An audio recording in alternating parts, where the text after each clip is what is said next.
Bueno, hoy les voy a tener que dar el premio a la paciencia todos juntos.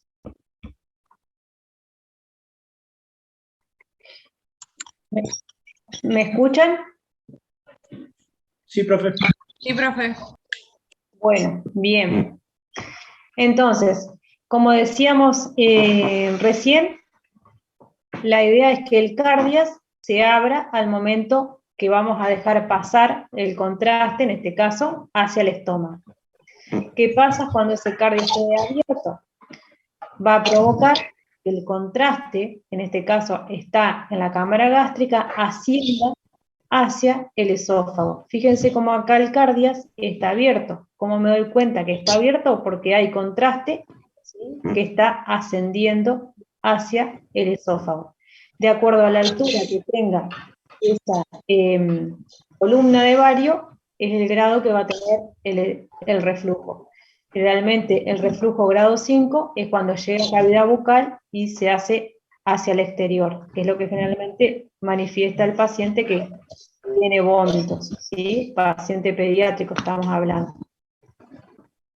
Muchas veces el reflujo gastroesofágico puede estar dado por una incontinencia, en este caso del cardias, o puede estar dado también por una atresia del píloro, o sea, un píloro que no está abierto, y generalmente se da en pacientes recién nacidos. Si uno presta atención en esta imagen que está observando acá, tengo un estómago grande, lleno de contraste varitado, y no veo pasaje de ese contraste hacia el intestino delgado, a pesar del tamaño que tiene esta cámara gástrica. Entonces, muchas veces el hecho de que ese píloro no esté permeable, que no permita el pasaje del contraste, en este caso al intestino delgado, provoca que haya reflujo para poder descargar la cámara gástrica. Entonces, el reflujo muchas veces puede estar provocado por una incontinencia del cardias, que hace que refluya porque se mantiene abierto, o puede estar provocado porque como no hay pasaje hacia el intestino delgado, la libreta, en contraste de este caso, queda otra situación y ascender hacia el bucal. ¿Cuál es la diferencia entre uno y otro?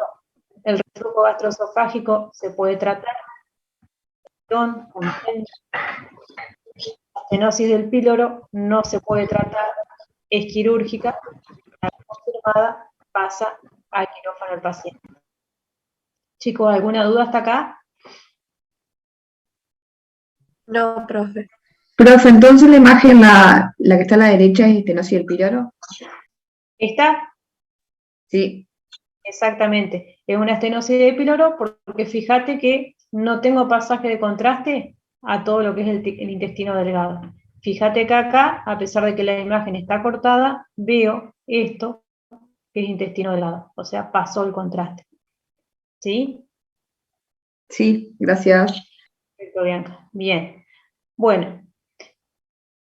Y otra de las cosas que es importante evaluar, aparte de lo que dijimos hoy, que son las paredes, y es la permeabilidad o el calibre en este caso, es la posición que tienen los órganos, y sobre todo la posición del estómago.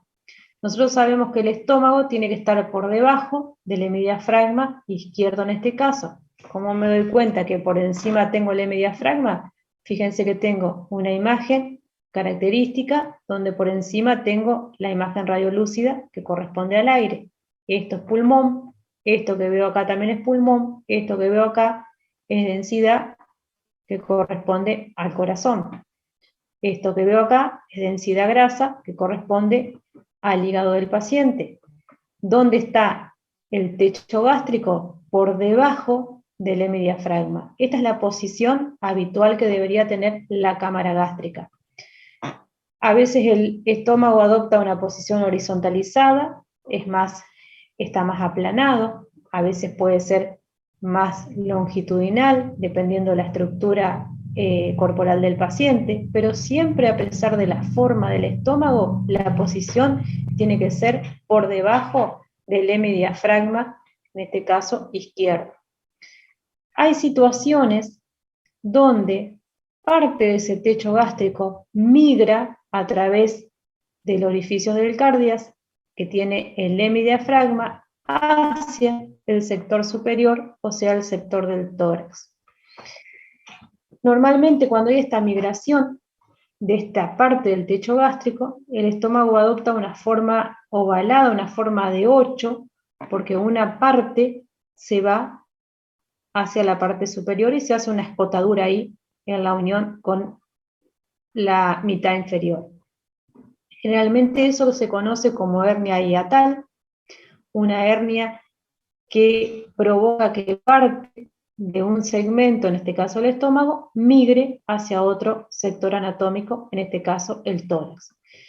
Esta hernia hiatal, cuando nosotros hacemos la imagen radiológica, nos vamos a encontrar con situaciones como esta. Fíjense que ese estómago que hoy veíamos en forma ovalada y en forma de techo y cuerpo gástrico, ahora lo vemos convertido en forma de 8. Fíjense que yo tengo dos segmentos, el segmento inferior, el segmento superior del estómago, y en el medio tengo una escotadura que está uniendo ambos segmentos.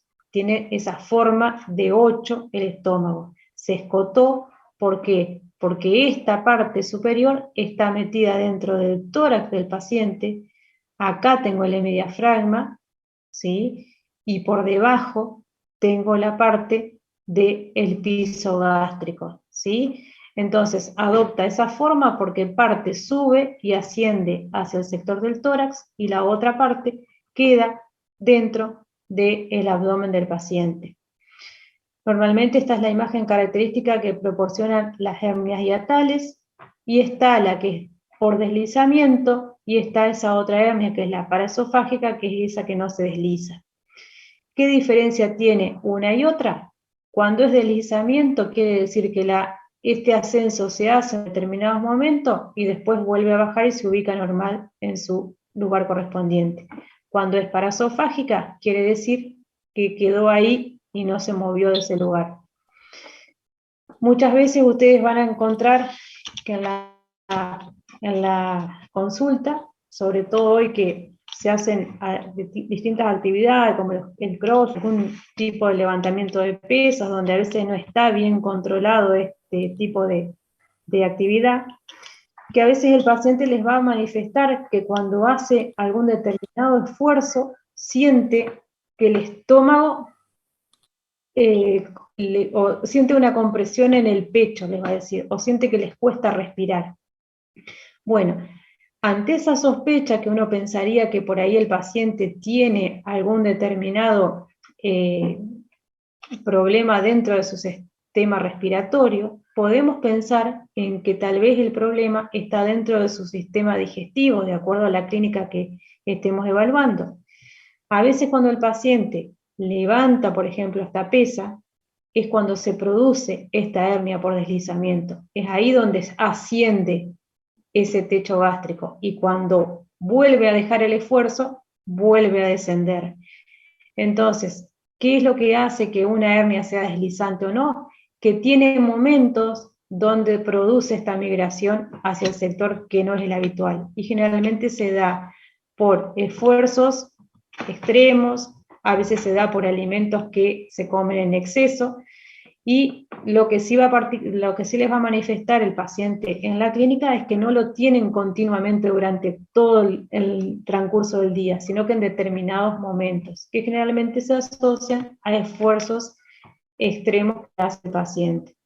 Aquella que es paraesofágica, esa se mantiene siempre en el mismo lugar, haga o no haga actividad, haga o no haga esfuerzo, o no haga ningún tipo de trastorno con la alimentación. Bien. Y otra de las posibilidades que a veces podemos encontrar en el estómago, y que por eso también tenemos que prestarle atención a esta mucosa interna, son las posibles úlceras, que son pequeñas lesiones que generalmente las encontramos en el cuerpo gástrico, y también es posible encontrarlas dentro del marco duodenal. ¿Cuál es la imagen radiológica que produce una úlcera? Una imagen que ustedes ya conocen, que es el famoso defecto de relleno, porque la úlcera en sí forma como determinadas cavidades. Entonces, ¿qué va a pasar? Cuando el contraste ingresa y pinta la mucosa, va a reforzar todo el borde de la úlcera y va a dejar el centro radiolúcido sin contraste, lo que ustedes ya conocen como defecto de relleno. El contraste rodea la lesión, pero no la pinta y genera esta imagen circular, ¿sí? Generalmente hoy por hoy las úlceras, si hay esa sospecha, se pide a veces una endoscopía, porque nos permite esa técnica poder evaluar a veces a través de una biopsia, inclusive hacer un estudio más fino de acuerdo a la etiología que tenga esa úlcera, y bueno, completamos, digamos, dos estudios en uno solo, digamos, en relación al paciente. Y volviendo a el estómago en sí, así como hablábamos de las paredes, que también lo vimos en el esófago, y lo vimos en el colon en su momento, fíjense que si yo recorro la pared, en este caso interna de este estómago, voy a ver que es bien delimitada, la puedo seguir, es bien marcada, es bien definida, es lisa, y sin embargo cuando quiero seguir la contralateral, empieza a ser también delimitada, lisa, pero voy a llegar a un sector como este, donde empiezo a tener totalmente irregularidades, ¿sí? No puedo seguir y ver la parte interna de externa, no es limitada, y a qué les hace suponer que puede ser compatible esta imagen.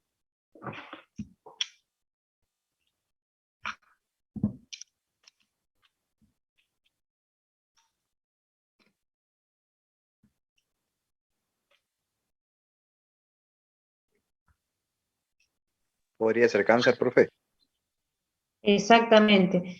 Lo que yo veo ahí es la imagen compatible con lo que normalmente conocemos como mordida de manzana. Fíjense que parece que le faltara un bocado a esa cámara gástrica.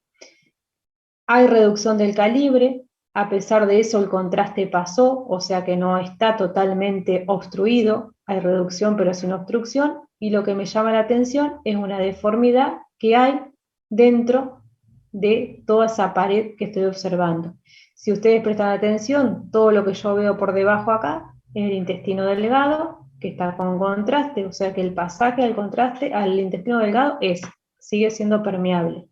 Lo mismo me pasa acá.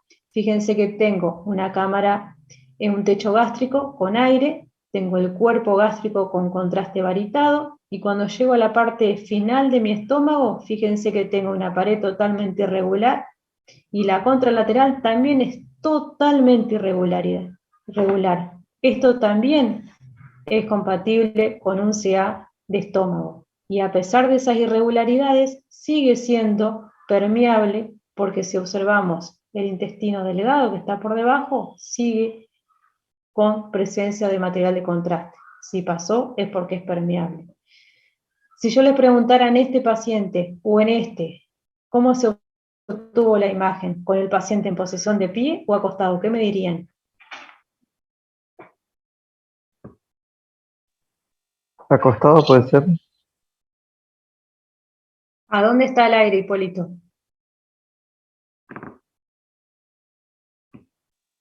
Está superior. Ujú. Exactamente. Si vemos el aire que está en el techo gástrico y tengo el contraste opaco en el cuerpo y en el piso gástrico, el paciente está en posición de pie, ¿sí? Recuerden siempre que el aire asciende hacia el lugar más alto. Si tuviese al revés, que tengo el contraste en el techo y el aire por debajo, ahí voy a decir que el paciente está en decúbito supino. Recuerden siempre que el techo, cuando el paciente está acostado, es más bajo que el piso. Por ende, siempre se va a ubicar en ese sector en relación al contralateral. Bueno, chicos, ¿alguna pregunta hasta acá? Ya los voy a dejar casi libres, así que... Creo que no, profe. Buenísimo.